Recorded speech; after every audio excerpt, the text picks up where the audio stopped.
Put on your historical hat because things are about to get pretty weird up in this channel. More so.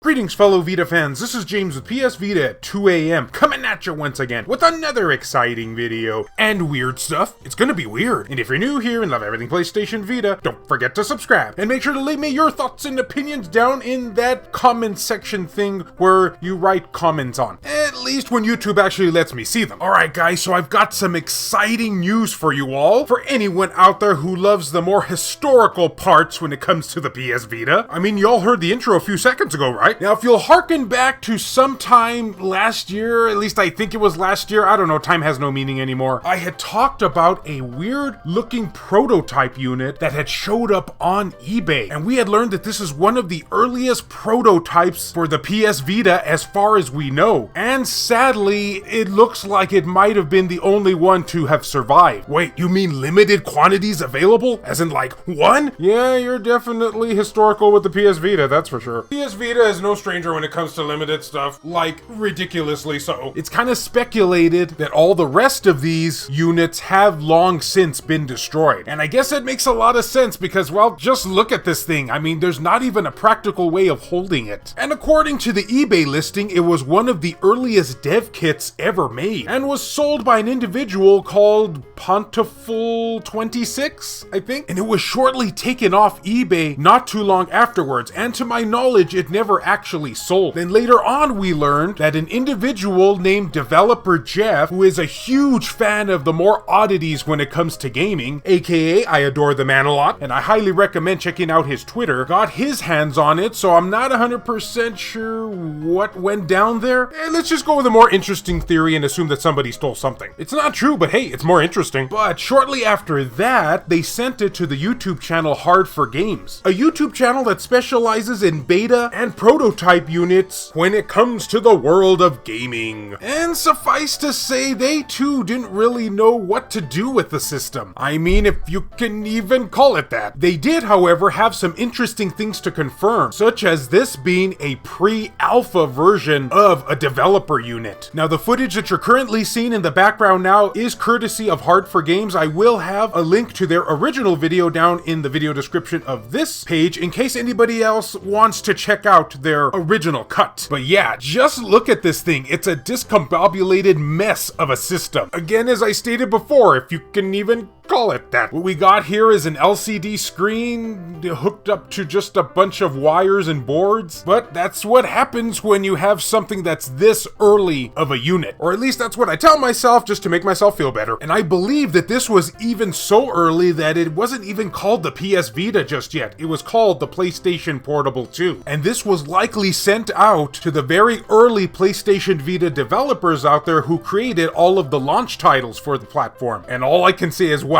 they must have been a passionate bunch to be able to create on something as a mess of a system as this. I feel like if I was even to just look at this thing wrong, it would explode. And the way it works is you would hook up this monstrosity into a host PC and use a DualShock 3 in order to control what you're able to control. And yeah, for its time period, that totally makes sense. In fact, as far as we know, this whole development unit is so early that the original software that you would have on your host PC doesn't even exist anymore. So instead of the software being limited, we're at the number 0. Now, that's got to be some sort of lame record. So unfortunately, there's not a whole lot that can be done with this system now. It's basically just for historical purposes. In other words, just looking at it and oohing and awing. Which leads me to the update I've been wanting to talk about. Because you see, developer Jeff recently posted on Twitter and gave us more information regarding this whole pre-alpha of the Vita. He confirmed saying this: the NGP, aka PS Vita, originally began product development way back in 2008. The very first prototypes actually started on the PlayStation 3, which again makes sense because remember, it was compatible with the whole DualShock 3, including the initial launch title. These early prototypes acted as sort of a personalized peripheral using a DECR-1000A as the host. And to go along with this lovely post, he gave us this lovely picture. And I gotta say, I can feel the historicalness to it all. Now, along with the pic, he also went further later on to mention, disclaimer, this is presented solely for historical/archival purposes in the interest of preservation. Photo was taken sometime in the past. This ran on the PlayStation 3 cell architecture and software. Further note, nothing is available to sell. This is purely for purpose of preservation. The Vita/PS3 has always had a special place for me and will forever remain close personal favorites of his. With a nice little heart emoji. I can feel your passion, Jeff. See? I told you I love this guy. Someone also mentioned in his comments section, that's a very interesting setup. I assume they use non-standard FW on DECR as well? And developer Jeff said this, well, the Vita/PSP2/NGP, whatever you want to call it, at this early stage was more of a proof of concept and didn't even have a firmware specific to it. It, however, did utilize the DECR's firmware and compatibility. DECR uses its own specialized firmware. There's a specific way to set this power up, however. Anybody else out there understand that? Nah, me either. I'm not a technical guy, but he said stuff, and that's all that matters. So yeah, guys, just wanted to bring this interesting part of the PS Vita's history along with its recent update to light for you all. It's just really interesting to see how all of this started, and maybe, hopefully, hey, you never know, someday maybe the old software for the hub unit will be discovered again and we can actually see what this pre-alpha device is truly capable of. Even has a touchscreen in the back too, which is really awesome. But anyway, what do you guys think about this? Had you even heard about this development unit? Did you know that this had predated back to 2008? I would love to know your thoughts and opinions in the comment section, even if you're like me and don't have any thoughts and opinions on it because you don't understand it. And as always, fellow Vita fans,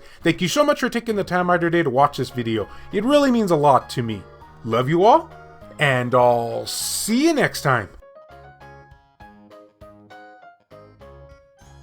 A huge thank you and shout out to all these wonderfully generous supporters who help make this content possible, including Makis Blob, B Mystery, Matt Fox, Reiko Star, Neo Arashi, Milk Sama, Bushin Ryu Cat, Robert Johnson, Zacrito, Frayden, Alan Iwazuk, Shin Snake, Chris Foxhound, Sabin Fire, Robert Sylvester, Aridri, No Good, Lacerated 87, Jamie, Hector Gonzalez, Kayonko, Burzin Mystery, Juan M. Hermosillo, Eric DeWitt, Tasha Monty, Mazgus, Matt Hargett, Buzz Saiyan, Rizal Pliskin, 1488 Dental, Azumara, Nintendo Switch at 2 AM, Donut Valley, Ricardo Martinez, Dr. Super Artie, Gutter Drums, Hemdall Imbert, Wendy K, David Ray, Phantom XRS, Saul Ramirez, Kyle Brooks, JR, Silica, Per Sterner, Adam Thury, Sculpture Tugel TCG, BMF, Claimer Malarkey, VG Legends, Jared Hado,